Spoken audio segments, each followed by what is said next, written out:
Tentang perencanaan pembelajaran.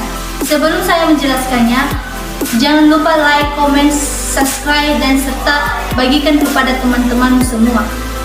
Baik, sekarang kita masuk pada materi selanjutnya, yaitu tentang perencanaan. Di mana perencanaan ini yaitu merupakan serangkaian urutan nasional di dalam penyusunan rencana.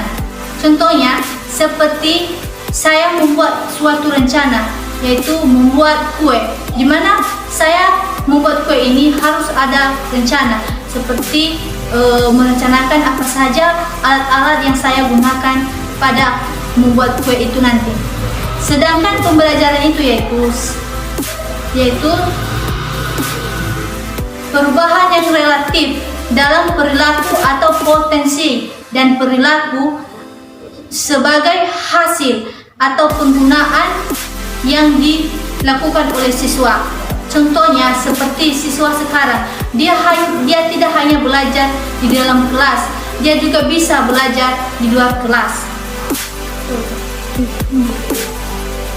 Baik, karena tadi saya menjelaskan pengertian atau perbedaan perencanaan dan pembelajaran, serta sekarang saya akan menjelaskan apa saja tujuannya. Yang pertama yaitu perubahan perilaku dalam siswa. Di mana perilaku ini contohnya saja seperti siswa harus sopan kepada orang tua dan kepada orang-orang yang dekat samanya. Dan nomor 2-nya yaitu perubahan perilaku dalam bidang kognitif, afektif maupun psikomotoris. Baik, saya akan menjelaskan apa itu kognitif, afektif, dan psikomotoris. Yang pertama tadi kognitif, di mana kognitif ini yaitu salah satu kemampuan yang dimiliki oleh siswa. Sedangkan afektif ini yaitu salah satu yang dilakukan atau siswa merasakan emosi, contohnya pada tindakan perasaan yang dilakukan oleh siswa. Contohnya seperti saya harus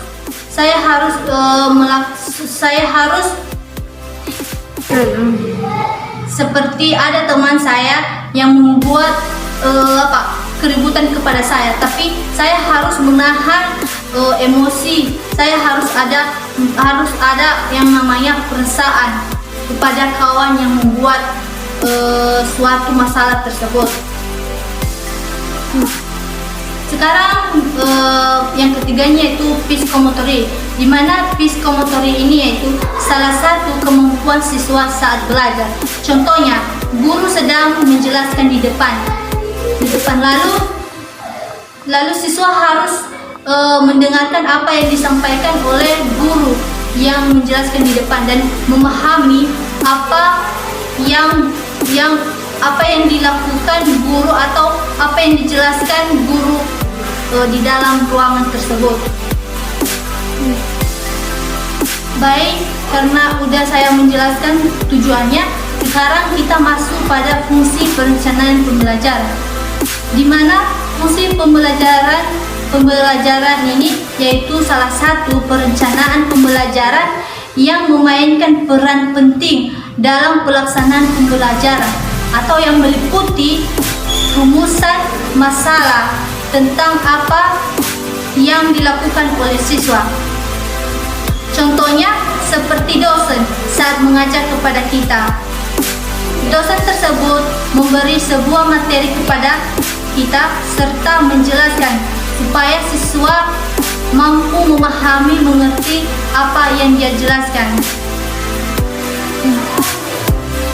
Baik, selanjutnya yaitu prinsip-prinsip pembelajaran, di mana prinsip-prinsip pembelajaran itu dibagi menjadi 3, di mana yang pertamanya yaitu memperhatikan karakteristik siswa dalam melaksanakan perencanaan pembelajaran, dan nomor 2-nya yaitu berorientasi pada kurikulum yang berlaku pada saat perencanaan pembelajaran, dan ketiganya yaitu sistematis kegiatan, yaitu salah satu kegiatan siswa di dalam ruangan ataupun di luar ruangan. Contohnya seperti kegiatan ekstra, di mana kegiatan ekstra yang dilakukan siswa tersebut melakukan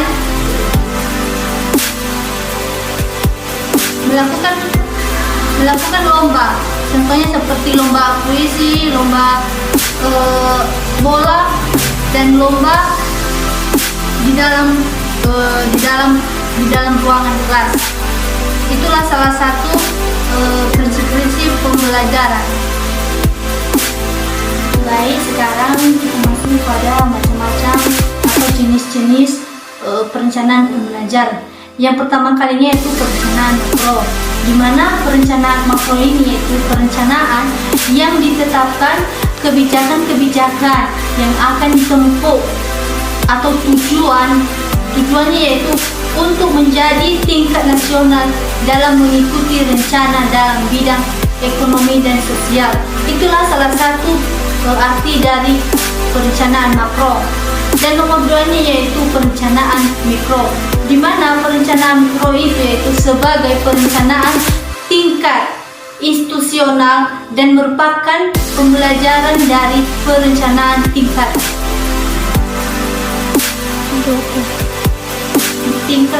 rasional, di mana prinsip-prinsip atau jenis-jenis yang saya cantumkan yaitu salah satu penjelasan dari perencanaan pembelajaran.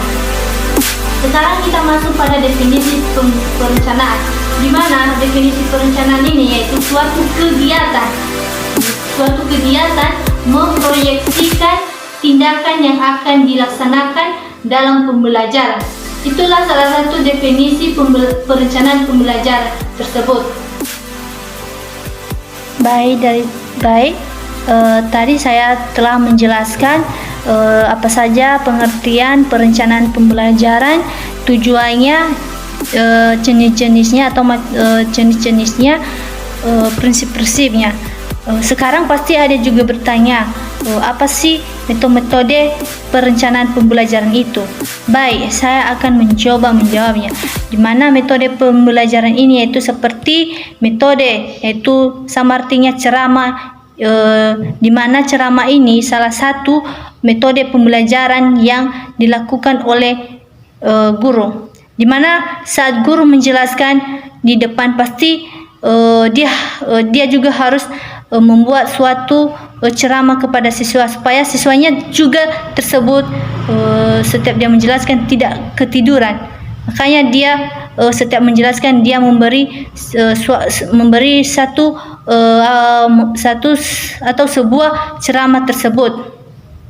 Baik, di dalam metode perencanaan pembelajaran itu yaitu di mana metode yang pertama kalinya itu metode diskusi. Di mana metode diskusi ini yaitu kita sering melakukan di sekolah, baik di kuliah, di SD, SMP, SMA. Kita sering melakukan yang namanya diskusi. Di mana diskusi ini yaitu salah satu membuat suatu kelompok. Lalu di mana kita membuat suatu kelompok itu yaitu disitulah kita ada yang namanya diskusi untuk membahas atau mendiskusi sebuah materi apa yang kita buat. Lalu nomor 2-nya itu metode ceramah. Di mana metode ceramah ini, yaitu saat kita tadi membuat diskusi pada kerja kelompok, kita harus membuat salah satunya juga ceramah, supaya juga kita tidak ketiduran saat kita membuat diskusi pada saat kita melakukan yang namanya atau membahas sebuah materi tersebut.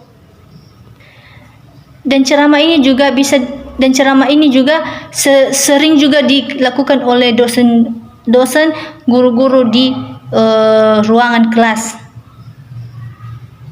Sekarang nomor 3, latihan, di mana latihan ini juga kita juga sering diberi, bukan hanya sering, setiap hari pun diberi latihan kepada kita, baik itu kepada siswa atau mahasiswa.